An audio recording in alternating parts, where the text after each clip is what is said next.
Assalamualaikum. Special offer Mercedes-Benz C200.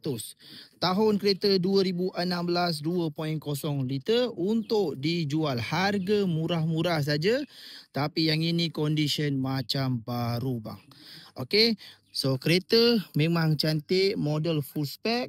So abang tengok bahagian depan kereta semua cantik, lampu original, grill cantik lagi. So body abang tak payah buat apa-apa. Cat kereta ni cat original bang. Bukan itu saja, dah siap sport rim lagi ada. So memang abang jackpot, tayar 4 biji, tayar baru lagi. So yang ini tahun 2016, masa baru harga kereta ni cukup mahal. Sekarang saya nak jual bukan 100,000, bukan 90,000, bukan 80,000. Saya nak jual 79,900 sahaja. Bang, ini bukan 1.6 liter bang, ini 2.0 liter enjin turbo bang.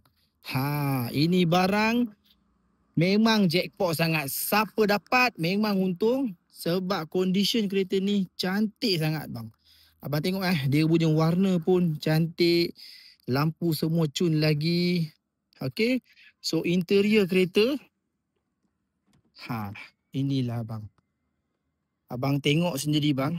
Abang beli barang second hand tapi abang dapat kereta macam baru. Itulah saya cakap bang. Abang beli dekat tempat kami memang untung sangat. Abang tengok seat kereta ni semua cantik. Kapet original. Abang tengok sendiri bang. Kapet dia macam baru bang. Macam baru. Kat sini semua cantik. Door trim cantik. Yang ini yang model full spec. So abang tengok corak macam ni. Abang nak cari dekat C200 memang susah. Dekat bahagian steering ni, benang-benang ni semua, ini semua jahitan original bang. So dekat sini abang tengok semua warna dia cantik, logo pun masih kilat, dashboard masih cantik, cun lagi. So kereta ni memang berbaloi sangat bang. Memang. So seat kemas lagi, bahagian belakang pun ada aircon belakang. So semua cantik. Siapa dapat memang untung. So model ni si ada langsir lagi bang bukan semua C200 yang ada langsir. Yang ini ada langsir. So macam mana bang?